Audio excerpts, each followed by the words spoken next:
Wait, just 20,000? You expect us to go on a honeymoon with that? Isn't that a bit low? Exactly, Mom. Think this through. This is a celebration for your beloved son. If you can't cough up more money, we're fine with cutting ties. Fine, let's cut ties then. My name is Shelley.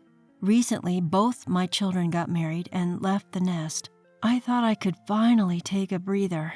My husband passed away when our daughter Selena was in college and our son Matthew was in middle school. We all grieved, but we managed to get by. Selena went to a far-off college but offered to come back. I couldn't let her do that. She graduated and got a job where she was, met someone, got married, and now has a child. The real challenge was Matthew. Losing a father figure during his rebellious teenage years was tough, but I did my best to raise him. I think he turned out fine. He went to private high schools and colleges, which was financially challenging, but he found a job and got married.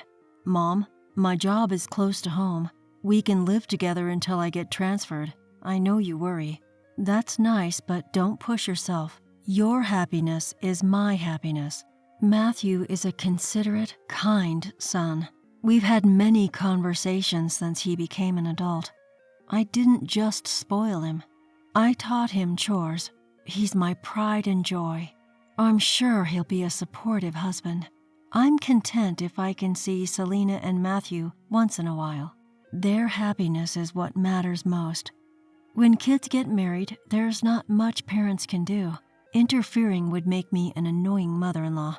Times have changed. We can't be too involved in our children's marriages. True, it's sad but necessary. That's what I discuss with my friends. So I try not to interfere too much with Selena and Matthew. But a parent's heart wants to help. So I gave Selena $20,000 as a wedding gift and another $20,000 for her honeymoon. Mom, are you sure? You saved up too. You don't have to strain yourself. It's fine. If you don't use it, save it. I've got my own savings. Thanks, Mom. I'll definitely repay this kindness. Selena was grateful and brought back souvenirs from her honeymoon.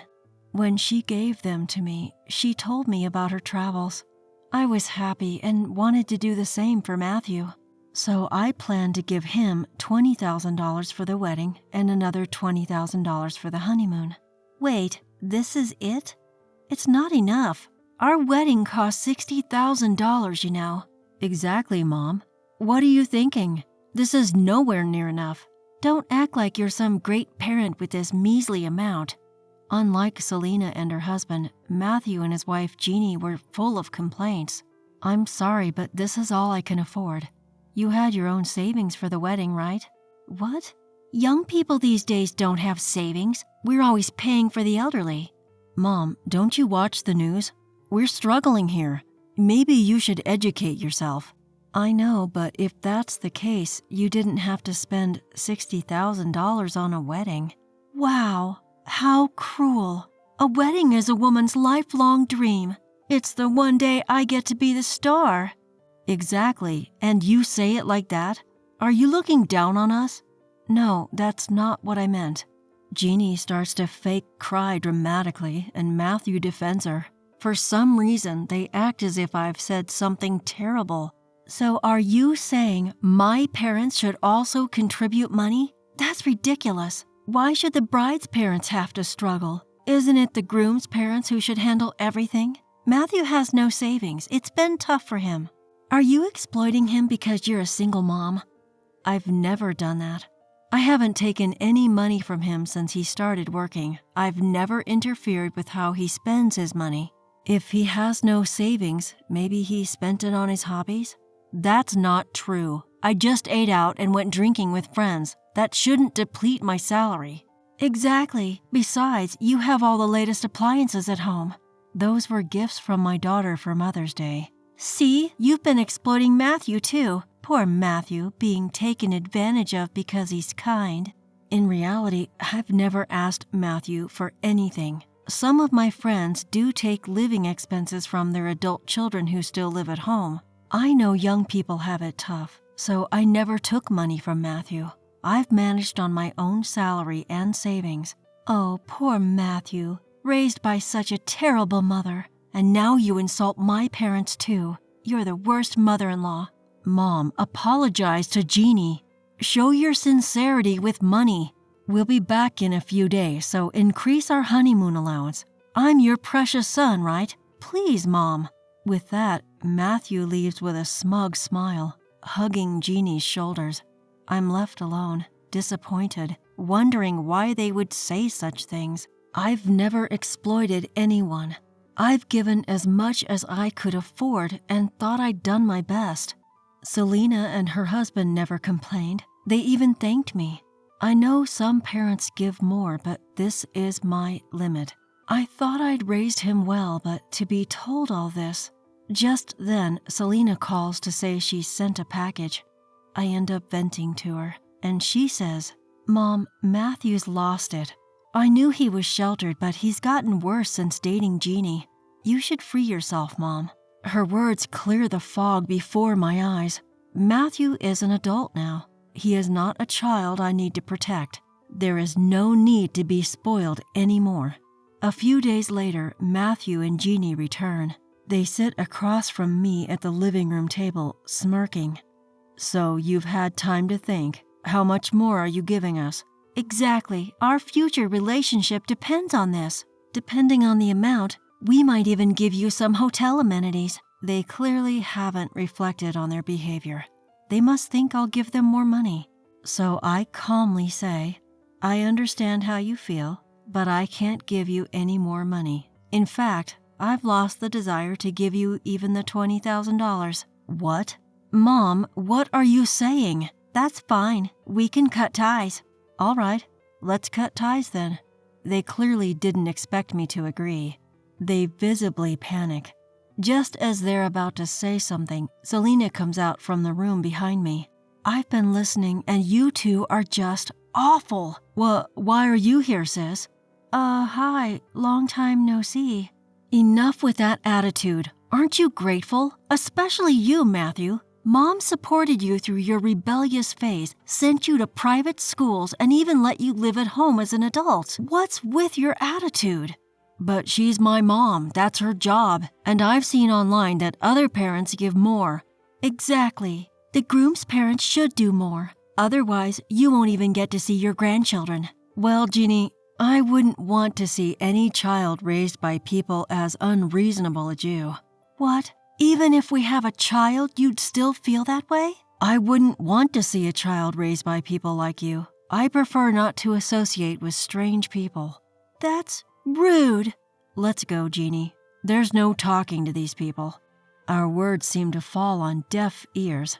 Matthew and Jeannie left, just like that. Selena and I look at each other and let out a deep sigh. Life was peaceful after that, until a few months later when Matthew called, crying. "Mom, help me. I don't know what happened, but I'm out of money. I can't pay my bills and I'm getting notices for electricity and gas. I can't even pay rent. I'm going to get kicked out." Turns out they'd been spending their salaries however they pleased. It's not like I had any naive ideas that things would definitely work out. They had no idea how much it actually costs to live. When I lived at home, I never had to worry about this stuff. My house is big and Jeannie's is even bigger. We never had to think about money, so why is it a problem now in this tiny rental? Matthew, did you ever think about rent and other expenses? Did you consider how much of your salary goes to fixed costs? What? I never had to think about that at home. Why is it an issue now? Because I was paying for everything when you lived at home. You seriously never thought about this? Matthew sounded shocked. I couldn't help but feel drained. How could they not even know the basics of what it costs to live? You should know about rent and utilities even if you lived at home. Haven't you talked to friends who live on their own? I've told you many times not to waste electricity. I heard from friends, but I thought they were just poor. I thought the electricity thing was just a matter of discipline. What have you been listening to? I've talked about utility bills many times. I thought I was competent enough to earn without worrying about that stuff. Sure, Matthew went to top schools, and from what I heard, so did Jeannie, but they were only academically smart. That's why you don't understand the value of $20,000. Maybe I raised you wrong. That's it. What about the $20,000? If I had that, I could pay off all my overdue bills. Can you give it to me, Mom? No way. What? I had to be firm with Matthew. Indulging him now would do no good. I had to be strict. Remember, you were the ones who wanted to cut ties. I'm not helping you anymore. That's the last thing I can do for you as a parent. From now on, you're on your own. With that, I hung up the phone. Matthew kept calling back, but I deliberately ignored it. He and Jeannie wouldn't understand unless I took a stand. Luckily, they both work and don't have kids yet. Even if they fall behind on bills, they won't get kicked out immediately. I thought they'd catch up and start saving in a few months, but I was wrong. When Matthew couldn't reach me, he contacted Selena. From what Selena told me, they blamed each other for their financial woes, and it didn't stop there. They said the same thing to Jeannie's parents, who were understandably furious. From now on, you're on your own. Even if you have kids, don't expect any gifts from us. They kicked them out. Still, Matthew and Jeannie blamed each other. The result? A quick divorce. Right before their honeymoon, after a $60,000 wedding. Now their friends are distancing themselves, calling them wedding gift thieves. In the end, they're cut off from their families and have no friends to rely on. Matthew tried calling Selena, but she ignored him too. I have no idea what he's up to now, but I doubt he's changed. That's on him, and there's nothing more I can do.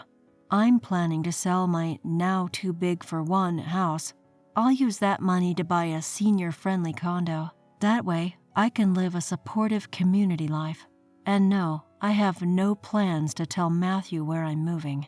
Not helping him anymore is my final act as his parent.